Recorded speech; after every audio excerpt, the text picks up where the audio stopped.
Hello everyone. सो अब बढ़ते हैं अपने नेक्स्ट टॉपिक की तरफ। तो हमारे स्विफ्ट की फाउंडेशन वीडियोस में नेक्स्ट टॉपिक है हमारा जेनेरिक। तो सबसे पहले हम देखते हैं डेफिनेशन इसकी क्या होता है।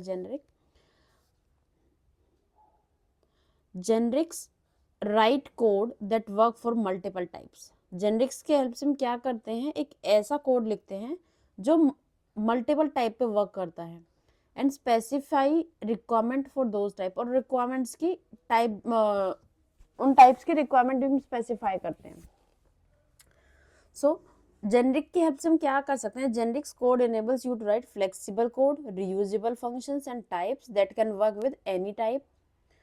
तो जेनरिक की हेल्प से बेसिकली जेनरिक का जो यूज है वो यही है कि एग्जाम्पल के लिए हम ले प्रॉब्लम्स की क्यों जेनरिक आया।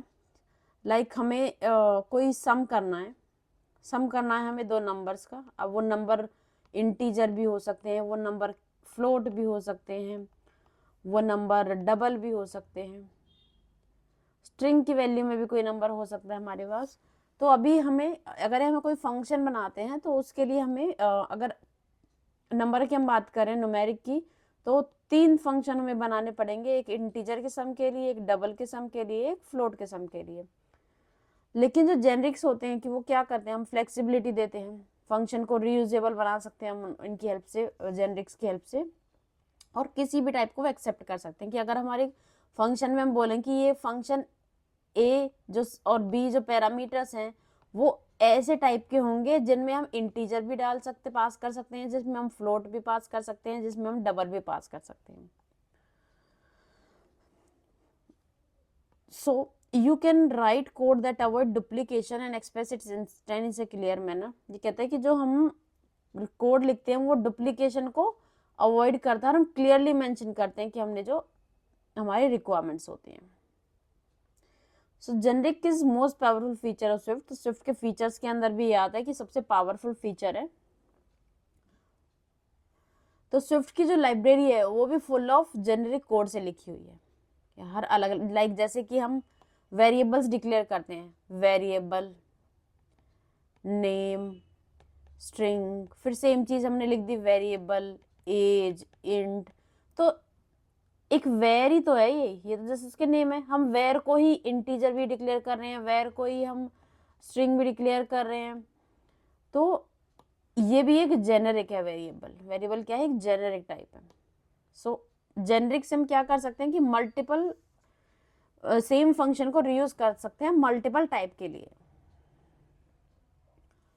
एग्जाम्पल के लिए हम देख लेते हैं स्विफ्ट का एरे।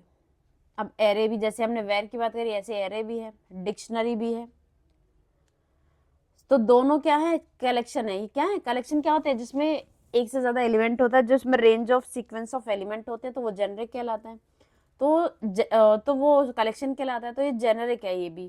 कि एरे हम कैसे क्रिएट करते हैं, हम बोलते हैं array name, array person, array string type का एरे होना चाहिए, एज का एरे होना चाहिए, इंटीजर टाइप का एरे होना चाहिए। तो इसमें हम कुछ भी पास कर रहे हैं ना इस एरे के अंदर, कि एरे हम किसी भी टाइप का डिफाइन कर सकते हैं। तो यही जेनरिक है। तो एरे भी किस तरीके के बने, हमारे जो सीक्वेंस है वो जेनरिक टाइप के, किसमें हम कोई भी integer, character, float, double, object, structure, class, किसी भी टाइप का हम एरे बना सकते हैं। You can create an array that hold integer value, कि हम इंटीजर वैल्यू भी होल्ड कर सकते हैं, जो मैंने ऑलरेडी बोला है। Array that hold string value, string भी होल्ड कर सकता है। एरे किसी अदर टाइप का भी हो सकता है, और स्विफ्ट के अंदर से हम क्रिएट करते हैं। सिमिलरली हम कैसे क्या क्रिएट कर सकते हैं, डिक्शनरी भी हम इस तरीके से क्रिएट कर सकते हैं। अब डिक्शनरी एरे ये हम पढ़ेंगे, ऐसे आप लोगों को आइडिया भी होगा डिक्शनरी क्या होती है। डिक्शनरी क्या होती है, की वैल्यू पेयर्स। और एरे क्या होता है, जिसमें एक एरे हम बहुत प्रोग्रामिंग लैंग्वेज में देख चुके हैं। तो ये डिक्शनरी होती है, और हैश मैप को जावा के अंदर, C++ के अंदर जो हैश मैप होता है, उसको हम डिक्शनरी बोलते हैं।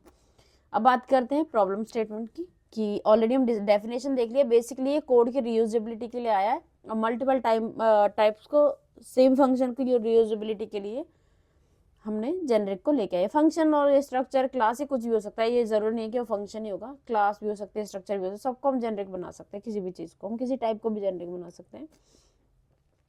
अब प्रॉब्लम स्टेटमेंट क्या है जेनरिक की, क्या प्रॉब्लम आई कि हमारे पास जेनरिक आया। लाइक हमें क्या करना है, स्वैपिंग करनी है दो नंबर्स की। अब मैंने यहाँ क्या किया, स्वैप टू इंट्स ए।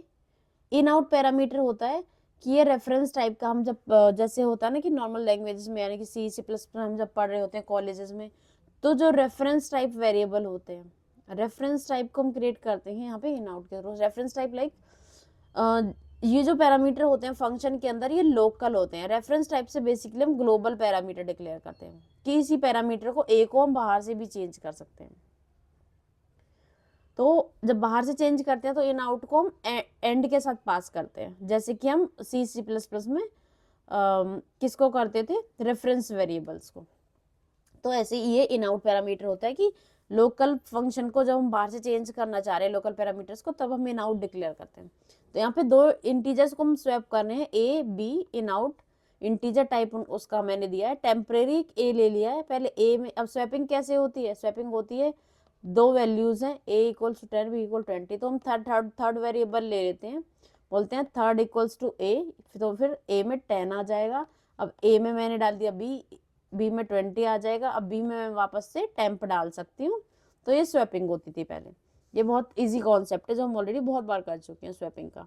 तो इस तरीके से इंटीजर का स्वैप कर दिया। अब मेरे को हो सकता है कि नीड हो कि अभी मैंने इंटीजर को स्वैप किया है, अब मुझे स्ट्रिंग को स्वैप करना है। तो पहले हम देख लेते हैं कि इन आउट पैरामीटर कैसे काम करता है। यहाँ पे इन आउट पैरामीटर हमने यूज किया है, तो स्वैपिंग करेगा ये फंक्शन ए और बी की, इंटरचेंज कर देगा उनकी वेरिएबल्स को। तो कैसे करेंगे वो, हमने एक इंटीजर लिया 3, एक लिया 107, हमने दो इंटीजर वेरिएबल लिए। मान के चलते हैं ये हमारी ए की वैल्यू है, ये हमारी बी की वैल्यू है। अब स्वैप टू इंट में क्या करना था, ए की वैल्यू यहाँ पास कर दी, बी की वैल्यू यहाँ पास कर दी। जब ए की वैल्यू हमने पास कर दी तो टेम्परेरी में ए गया और बी में आएगा 3। अब चेंज करने के बाद चेंज हो जाएंगे, वो 107 हो जाएगा ए और बी हो जाएगा 3। जिस फंक्शन को कॉल किया और इसने इंटीजर दे दिया। अब ये फंक्शन कैरे कब यूजफुल है कि जब हम सिर्फ इंटीजर्स को हम चेंज कर रहे हैं तो ये यूजफुल है।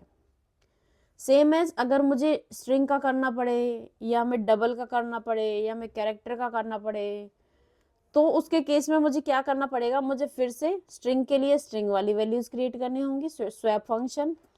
फिर मुझे डबल का स्वैप फंक्शन क्रिएट करना होगा डबल के टाइप डिक्लेरेशन के साथ। यहाँ पे ये जैसे हमने यहाँ पे इंटीजर किया था, तो इसी तरीके से हम दो ऑब्जेक्ट को भी कर सकते हैं। तो मुझे ऑब्जेक्ट भी क्रिएट करूंगी मैं, जैसे यूजर डिफाइन को स्ट्रक्चर है लाइक दैट।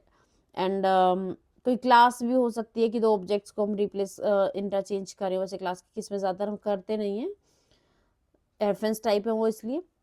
अब इस चीज़ में क्या हुआ कि मैंने मल्टीपल फंक्शन लिख दिए, एक ही काम के लिए बहुत सारे फंक्शंस लिख दिए। तो नोटिस किया है कि जो इनकी बॉडी है वो बॉडी ऑलमोस्ट सेम है। बॉडी में क्या है, ये भी सेम है, ये भी कोड सेम है, और इंटीजर में भी ये भी कोड सेम है। जस्ट डिफरेंस क्या है इस टाइप का, नेम भी सेम है और हमने डिक्लेयर भी फंक्शन ही किया है। तो बेसिकली हुआ क्या कि यहाँ पे कोड कॉमन है, जस्ट वो डिफरेंट टाइप की वैल्यूज को एक्सेप्ट कर रहा है यहाँ पे। तो अब इस यूजफुल के लिए, मोर फ्लेक्सिबिलिटी के लिए बहुत यूजफुल होगा एक ऐसा फंक्शन लिखें कि जो दो वैल्यू को स्वैप करे, एनी टाइप की, किसी भी टाइप की वैल्यू को वो स्वैप कर सके। ये होता है जेनरिक। और तो जेनरिक हमें ये फ्लेक्सिबिलिटी और ये फीचर देता है कि ऐसा फंक्शन हम लिख सकें। तो अभी देखते हैं, हम एक इम्पॉर्टेंट नोट है, पहले उसको भी देख लेते हैं। In all three functions the type of a and b must be same. तो उनका टाइप हमेशा सेम होना चाहिए। If a are b not of same type, इसका कहने का मतलब है सेम टाइप मीन्स ये जो दो पैरामीटर हम यूज करें जिन पर हम ऑपरेशन परफॉर्म करें, इन दोनों का टाइप सेम होना चाहिए, not three functions. Just two parameters का टाइप ये सेम होना चाहिए कि यहाँ दोनों स्ट्रिंग है, यहाँ दोनों डबल है, वहाँ दोनों इंटीजर्स थे, तो ये टाइप सेम होना चाहिए।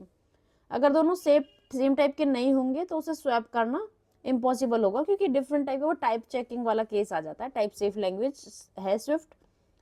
स्विफ्ट कैसी लैंग्वेज है? टाइप सेफ, कि वो टाइप के बेसिस पर काम करती है।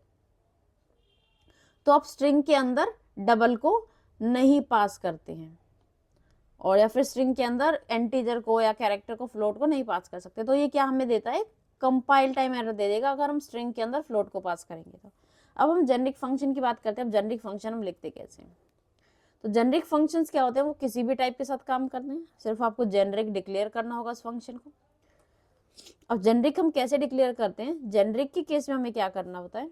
फंक्शन का नेम, उस फंक्शन को हम जेनरिक बनाते हैं। अब यहाँ पे जेनरिक बनाने का जो है, एंगुलर ब्रैकेट्स के अंदर आप कोई भी नाम, ये टी जो होता है, इसको टी का मतलब है टाइप, टाइप जो हम बाद में देंगे। इस टाइप को हम प्रोवाइड करेंगे बाद में, जब हम कॉल करेंगे फंक्शन को। तो इसलिए इसको टी, जरूरी नहीं है कि हम टी ही लिखें, इसको हम एस वी कंटेंट, अगर व्यूज के टर्म्स में बात हो रही है तो, या फिर डेटा, स्मॉल, लार्ज, मीडियम, इस टी को हम कुछ भी ले सकते हैं। ये it is just a like name of variable और नेम ऑफ लेबल। तो टी सिर्फ हम टाइप है, इसलिए टी का एक इनिशियल ले लेते हैं टाइप का। तो ये हम कुछ भी ले सकते हैं। और फिर जो ये पैरामीटर के जो टाइप हैं, ए के और बी के, ये इस टाइप के होंगे, ये दोनों, और दोनों सेम टाइप के होंगे। और ये टी हमें कब पता चलेगा? जब हम फंक्शन को कॉल करेंगे। अब फंक्शन की कॉल एंड से लगती है स्वैप के केस में। तो यहाँ पे एक हमने जेनरिक कोड लिख दिया कि जस्ट हमें एक टी लेना है। मान लो हमें कोई रिजल्ट भी देना होता कि फंक्शन कुछ रिटर्न करे, तो उस केस में हम क्या करते? रिटर्न। अब रिटर्न तो यहाँ दो वैल्यूज करता, तो दो वैल्यूज के लिए हम टपर लेते हैं। तो टी कोमा टी की कोई भी टाइप, टी कोमा टी में हम जब रिटर्न करते तो रिटर्न करते ए कोमा बी, तो ए की जो अपडेटेड वैल्यू है वो हमारी चली जाती। तो बेसिकली यही है हमारी डेफिनेशन किसकी? जेनरिक्स की। इतना ही होता है जेनरिक, जस्ट टाइप डिफरेंट होते हैं। नाउ ये कह रहा है कि अब जो डिफरेंस है वो ये है, हमें एक यूजर डिफाइंड टाइप यहाँ पे डिक्लेयर करना है यहाँ पर, और फिर इसी टाइप को इस इंटीजर की और करेक्ट जो भी हमारे टाइप्स है उनकी जगह उस टी को हम यूज कर लेंगे। तो बेसिकली हम एक नया टाइप डिफाइन कर देते हैं जो हमें अभी नहीं बाद में पता चलता है। तो ये जस्ट प्लेस होल्डर है, प्लेस होल्डर है टी नाम का। प्लेस होल्डर जस्ट वो होता है कि उसका सिर्फ एक नेम दे देते हैं हम local, instead of actual type name such as integers, character, float. इसकी जगह हम क्या कर देते हैं? एक टी डिफाइन कर देते हैं और कहते हैं both must be same type, a b दोनों टाइप के होने चाहिए। रिप्रेजेंट करता है टी, और ये कुछ कहता नहीं है, जस्ट कहता था actual type of T is determined when we call the function. जब फंक्शन का कॉल होगा तो उस टी का असली जो टाइप है वो हम निकाल लेंगे। The other difference between A generic function and non generic function, जो दूसरा डिफरेंस है जेनरिक और नॉन जेनरिक फंक्शन के बीच में, वो ये है कि ये जो जेनरिक फंक्शन है वो टी के को फॉलो करता है और वो टी को फॉलो नहीं करता है नॉन जेनरिक फंक्शन। तो टी का प्लेस होल्डर टाइप हम बता देते हैं जेनरिक फंक्शन की डिक्लेरेशन के अंदर, और टी जब हम उसको कॉल करते हैं तो वो उसकी टी के टाइप के लिए देखता है कि इसका टाइप क्या है, कि हम टाइप पास करना होता है वहां से। अब कैसे करेंगे वो? हम एक लिया, एक बी लिया, इंटीजर टाइप का हम यहाँ पे कर रहे हैं, तो हमने यहाँ पास कर दी वैल्यू उसको, सेम थिंग। और यहाँ पे टाइप को हम यही बता देते हैं, हमें यहाँ पे कुछ नहीं करना है। जैसे सेम कॉल हमारी पहले लग रही थी, हमें लगाना है, जस्ट हमें वैल्यूज पार्ट्स करनी है। नाउ हमने एक अदर वेरिएबल ले लिया स्ट्रिंग टाइप का, तो यहाँ पे जस्ट हमें वैल्यूज डिफरेंट लेनी है और उनमें सेम कॉल हमारी सेम लगेगी जैसे हमारा नॉन जेनरिक फंक्शन की कॉल थी इन आउट पैरामीटर्स के साथ। तो ये था हमारा जेनरिक फंक्शन। अब हम बात करते हैं टाइप पैरामीटर्स की। अब जो टी है, ये टी हमारा क्या है? टाइप पैरामीटर है यहाँ पे, और जो टी है वो हमारा एक प्लेस होल्डर है जस्ट। तो type parameter specify a name any placeholder type, कि किसी टाइप का या प्लेस होल्डर का वो टाइप बताता है। And return immediately after the function name, function के जस्ट नेम के बाद हम लिखते हैं एंगुलर ब्रैकेट्स के अंदर, इस तरीके से। यही होते हैं हमारे टाइप पैरामीटर्स। और जब हम इसका एक बार टाइप डिफाइन कर देते हैं तो जो ए और बी हमारे वैल्यू पैरामीटर्स हैं उनको हम T as a type declare कर सकते हैं। तो जैसे हमने ऊपर पढ़ा है, this is only type parameter and how we are writing the type parameters here, declaring. Naming type parameters, अब टाइप पैरामीटर्स को हम कैसे कैसे डिक्लेयर करते हैं वो हम देख लेते हैं। जैसे एरेज हो गया, डिक्शनरी हो, ऑलरेडी हमने यूज किया हुआ है, तो कैसे यूज करते हैं टाइप पैरामीटर्स को वो हम देख लेते हैं। नाम कैसे हम रखते हैं। In most cases type parameter है डिस्क्रिप्टिव नेम, डिस्क्रिप्टिव होना चाहिए कि हमें पढ़ के पता चल जाए कि किस लिए यूज हो रहा है। डिस्क्रिप्टिव होते हैं, जैसे कि हम डिक्शनरी के केस में कहें, डिक्शनरी क्या होती है, डिक्शनरी होती है ये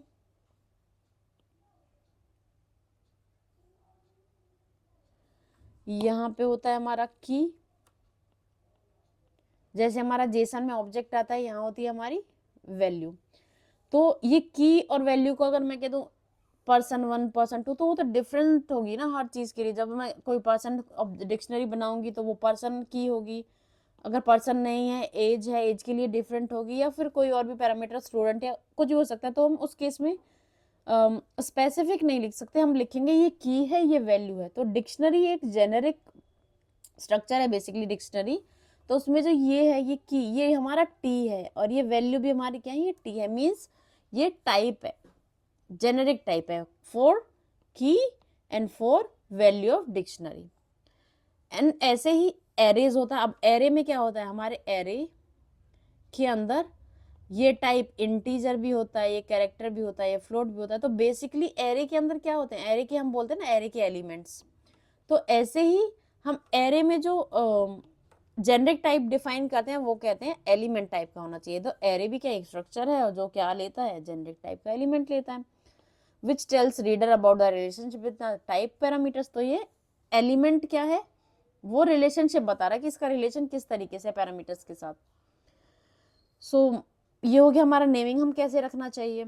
इसी तरीके से हम एक नया एग्जांपल ले सकते हैं। हमारे पास आता है स्विफ्ट यूआई के अंदर, जो ऑलरेडी आजकल चल रहा है हमारा स्विफ्ट यूआई व्यू। व्यू को अगर आप जंप टू डेफिनेशन करोगे तो उसमें लिखा होता है कंटेंट व्यू। तो हमने कंटेंट व्यू नाम दे दिया, और बेसिकली अगेन वो इनहेरिट करा होता है प्रोटोकॉल, कंफर्म करा होता है प्रोटोकॉल को। ये व्यू प्रोटोकॉल है, तो हम प्रोटोकॉल को भी जेनरिक बना सकते हैं। और ये क्या हो गया, एक कंटेंट व्यू टाइप का टी हो गया यहाँ पे। अब चेक करोगे तो आपको जरूर मिलेगा डेफिनेशन के अंदर। इसी तरीके से हम टी यू वी टी सच ऐसे हम नाम लेते हैं, वो कंफ्यूजिंग होते हैं बेसिकली, कि हमें ऐसा लेना चाहिए कि जो अंडरस्टैंडिंग हो। T as a parameter type, और हमेशा कैमल केस में हमें लिखना चाहिए, मीन्स फर्स्ट लेटर कैपिटल होना चाहिए, like element, like key, like value. तो first letter capital camel case का होना चाहिए। और ये प्लेस होल्डर होता है, जस्ट इसमें ये बातें बताई गई है। अब आता है जेनेरिक टाइप्स। अब जेनेरिक टाइप्स क्या होते हैं, in addition to generic function Swift enable you to define your own generic type. हम कस्टमाइज भी कर सकते हैं, यानी कि ये तो एरे हो गया, डिक्शनरी, ये ऑलरेडी वो है जो जेनेरिक हैं पहले से, हम अपना भी जेनेरिक लिख सकते हैं। हम इनको कस्टमाइज कर सकते हैं अपनी क्लासेस को, स्ट्रक्चर्स को, इनमरेशंस को, जो किसी भी टाइप के साथ वर्क कर सकें। जैसे एरे और डिक्शनरी, ये दोनों भी क्या है, एक स्ट्रक्चर है। एरे और डिक्शनरी क्या है, एक स्ट्रक्चर होता है इंटरनल, आप चेक करोगे तो जाके। तो और उन स्ट्रक्चर को हमने कैसा बनाया, जेनेरिक बना दिया, कि कोई भी टाइप की वैल्यू हम पास कर सकते हैं। सेम हम कस्टमाइज कर सकते हैं, जैसे कि हम इस सेक्शन में हम क्या करने वाले, एक स्टैक क्रिएट करेंगे। स्टैक में क्या करते हैं, हम पुश करते हैं वैल्यूज को, जो हमने डाटा स्ट्रक्चर्स का स्टैक पढ़ा था कि एक स्टैक होता है प्लेट्स का। इस तरीके से हम पहली वैल्यू सबसे पहले टॉप -1 होता है, यानी कि उसमें कोई वैल्यू नहीं है। फिर टॉप की वैल्यू 1 हो जाती है तो हमने 1 ऐड कर दिया। फिर टॉप की वैल्यू 2 हो गई तो हमने 2 ऐड कर दिया। टॉप की वैल्यू 3 हो गई, हमने 3 ऐड कर दिया। 4 5 जब स्टैक फुल हो जाता है तो फिर हम उसे डिलीट करते हैं, तो टॉप को माइनस माइनस कर देते हैं तो और उसे रिमूव हो जाता है, फिर टॉप डिक्रीज। तो इस तरीके से हमारी स्टैक होती है डाटा स्ट्रक्चर्स के अंदर। तो स्टैक क्या होता है, ऑर्डर सेट ऑफ वैल्यूज, एक सेट ऑफ वैल्यूज होती है टू एन एरे की तरह ही होता है। अब हम बेसिकली एरे में क्या कर रहे होते हैं, एरे में हम पहले फर्स्ट एलिमेंट ऐड करते हैं, फिर सेकंड करते हैं, तो हमेशा लास्ट में ही अपेंड होता है। जैसे एरे में टॉप पे अपेंड होता है, ऐसे ही एरे में लास्ट में। जो हम रिमूव भी करेंगे वो हमारा हम कंडीशन लगा सकते हैं कि लास्ट से ही मूव करें। तो उस तरीके से हम स्टैक बना सकते हैं एरे के through. More restricted set of operation Swift have arrays. तो स्विफ्ट में बहुत सारे हम रिस्ट्रिक्ट कर सकते हैं कि स्टैक बनाने के लिए ये ऑपरेशन परफॉर्म करेंगे तो हमारा स्टैक बन जाएगा। An array allowed new item to be inserted and removed at any location in array। Array में तुम किसी भी लोकेशन पे कर सकते हैं, बट स्टैक में क्या होता है, हम सिर्फ टॉप से यानी कि एरे के लास्ट से ही रिमूव कर सकते हैं। New item to be appended on the end of collection, तो हम सिर्फ एंड पे ही अलाउ करेंगे, तो हम नई वैल्यू को पुश करेंगे स्टैक में। Similarly stack allow to be remove only from the end of collection, तो स्टैक में एंड से रिमूव करते हैं, तो हम एरे में भी एक पॉप लगा देंगे एंड से। तो हमने ऑलरेडी डिस्कस कर लिया है।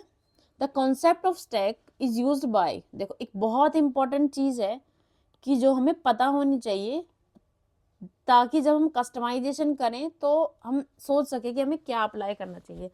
जो हमारा यूआई किट है, यूआई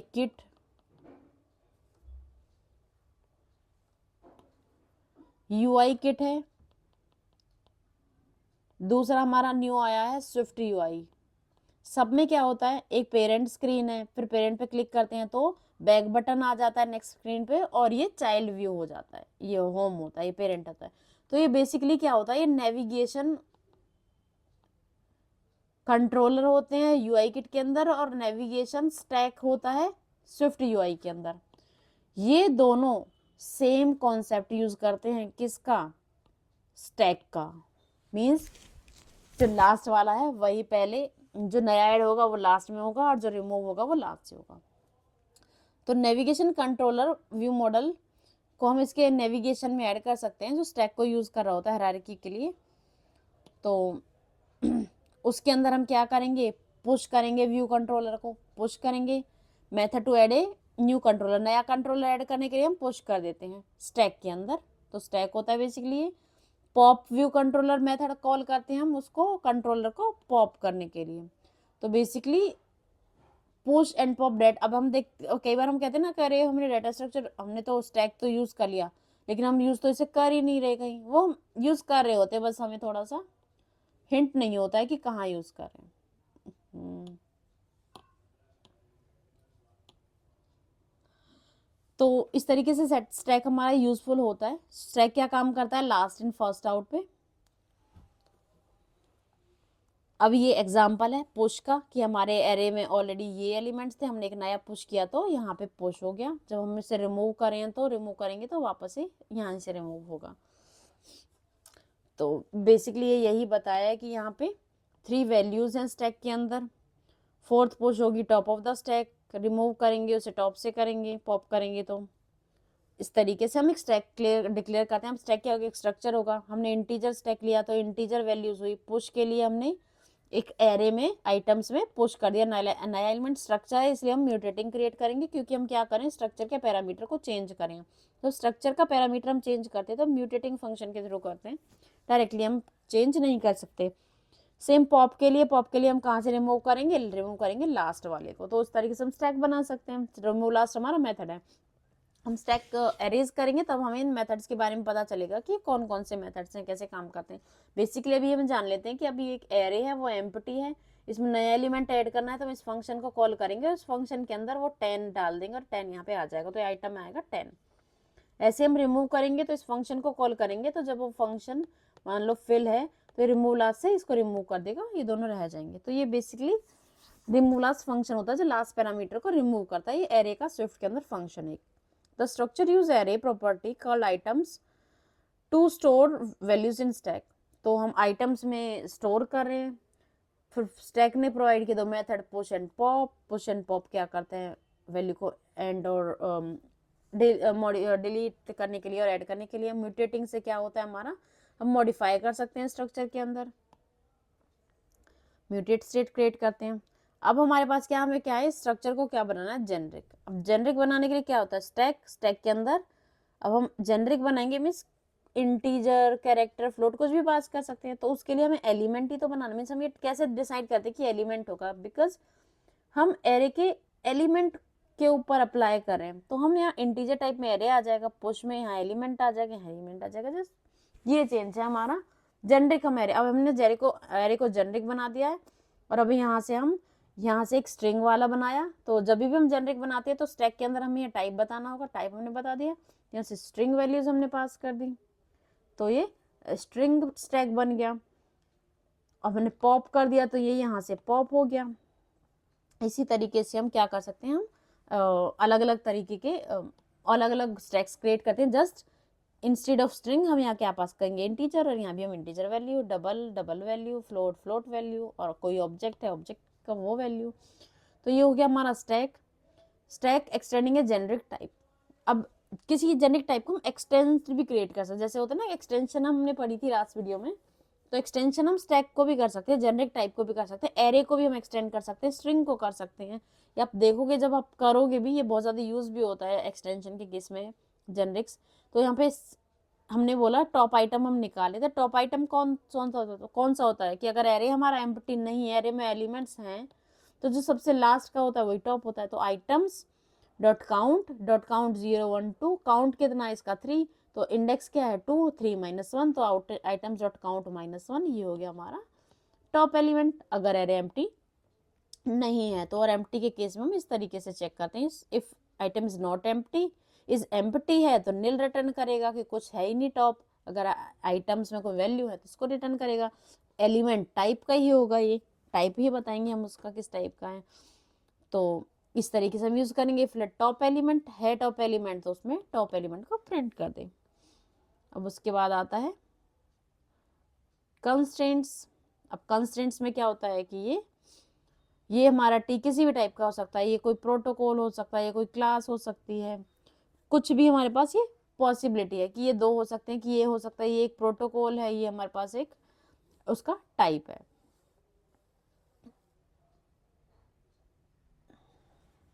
अब टाइप कंस्ट्रेंट को हम यूज कैसे करते हैं, हमने बोला find index of string value, array हो गई स्ट्रिंग की, और एरे को इनमरेट किया हमने।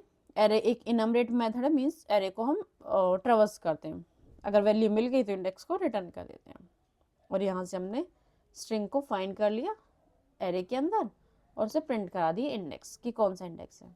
इसी तरीके से हम इसको कैसे बना सकते हैं कि एक स्ट्रिंग, हमें एक स्ट्रिंग एरे में फाइंड करनी है। ये बेसिकली क्या पढ़ा था हमने पीछे, कि एक एरे हमें दिया हुआ होगा स्ट्रिंग नाम का या फिर इंटीजर, ये एरे है, और एक हमें दी होगी एलिमेंट। जैसे सर्चिंग, बाइनरी सर्च की मैं बात कर रही हूँ, तो बाइनरी सर्च में क्या, हमें 20 दे दिया और एक पूरे एरे ऑफ इंटीजर्स दे दिया। तो ये वही दो चीजें हैं कि हमने एक एरे दे दिया, एक एरे ऑफ इंटीजर्स दे दिया। अब इसको इसमें फाइंड आउट करना है। तो हमें बोला था कि दोनों टाइप सेम होने चाहिए, वो कोई भी फंक्शन परफॉर्म करते हैं, सर्चिंग भी हम कर रहे हैं, टी टाइप का होगा तो ही तो हम इसमें सर्च कर पाएंगे। तो एनमरेट किया, जस्ट हमें बताया कि किस तरीके से हम इसके टाइप को टाइप कंस्ट्रेंट बोलते हैं इसको, कि हम किस तरीके से हम कंस्ट्रेंट को यूज कर सकते हैं। तो जस्ट चेंज क्या होता है, यहीं पे था, सारा कोड सेम है जैसे नॉन जेनरिक फंक्शन के।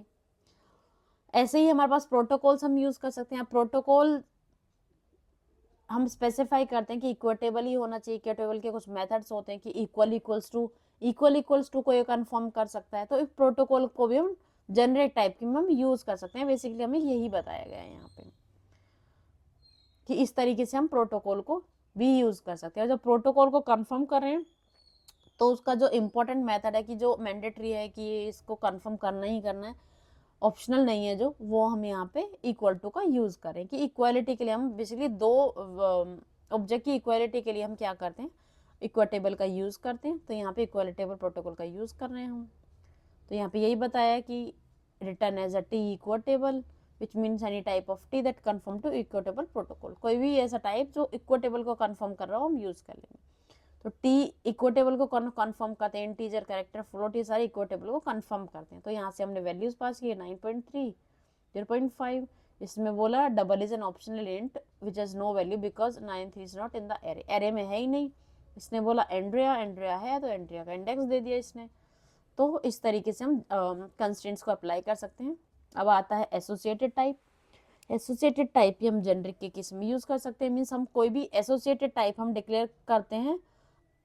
जब हम एसोसिएटेड टाइप को डिक्लेयर करते हैं, इसका मीनिंग है कि इसका मीनिंग हम एक्सपोज नहीं करते हैं। जब हम इस आइटम को यूज करेंगे तो हम इसका टाइप एक्सपोज करेंगे। Same as generics, almost same है कि जेनरिक में क्या करते हैं, हम बता देते हैं कि अच्छा ये एलिमेंट टाइप का, तो एलिमेंट जब हम यूज करेंगे तो उसका एलिमेंट का टाइप बताते हैं। तो यहाँ पे भी हमने क्या किया, कंटेनर प्रोटोकॉल बनाया, एसोसिएटेड टाइप आइटम्स दे दिया, आइटम्स टाइप का हमने अपेंड फंक्शन बनाया, और जब इस आइटम्स को हम यूज करेंगे कंटेनर के अंदर, हमने बोल दिया कि जो ये आइटम्स है ये इंटीजर टाइप का है, और हमने स्टैक पर कंटेनर के प्रोटोकॉल लगवा दिए और यहाँ पे इसके मेथड्स को इम्प्लीमेंट कर दिया।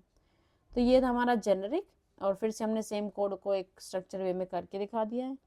तो आप इसको देख सकते हैं, एलिमेंट है वो कंटेनर को इनहेरिट करा है, कंटेनर को कंफर्म करा है, तो एलिमेंट्स टाइप का हमने आइटम ले लिया है। फिर पुश पॉप में एलिमेंट्स टाइप का है, अपेंड एक नया मेथड हमने ऐड किया है, काउंट बताया है, यहाँ पे हमने सबस्क्रिप्ट बताया है कि आइटम्स का कौन सा इंडेक्स है। अब हम एरे को इस तरीके से एक्सटेंड कर सकते हैं कंटेनर के साथ, कि कंटेनर एसोसिएटेड टाइप को हम कैसे एक्सटेंड करेंगे जो ऑलरेडी जेनरिक हमारे डिक्लेयर है। इस तरीके से हम उसका कंस्ट्रेंट ऐड कर सकते हैं। तो सेम यही है, एसोसिएटेड टाइप को हम किस सफिक्स प्रीफिक्स के साथ भी यूज कर सकते हैं। तो बेसिकली यही इसका यूज है। वेयर को भी यूज कर सकते हैं जेनरिक के साथ, वेयर क्लॉज के साथ कंडीशन स्पेसिफाई कर सकते हैं। ये सारे क्या है हमारे, जैसे हम प्रोटोकॉल के साथ है कि वेयर क्लॉज के साथ हम अपनी आइटम का टाइप इक्वालिटी बता रहे हैं, इक्वटेबल प्रोटोकॉल को यूज कर रहे हैं, तो यहाँ पे बता दिया कि हमने ये इक्वटेबल को कंफर्म कर रहे हैं। बेसिकली जेनरिक यही था। ये जस्ट कुछ एडिशनल थिंग्स हैं कि एक्सटेंशन में जब हम एक्सटेंड कर रहे हैं अपने जेनरिक टाइप को, तो उसमें हम वेयर स्टेटमेंट यूज कर लेंगे कि ये स्टैक है, जो इसके जो एलिमेंट्स हैं वो इक्वटेबल को कंफर्म करना ही करना चाहिए। तो ये कुछ मेथड्स हैं हमारे यहाँ पे। इसी तरीके से कंटेनर के साथ भी हमने कि आइटम हमारा डबल होना ही होना चाहिए, तो हम डबल ही एलिमेंट्स को प्रोवाइड कराएंगे यहाँ पे।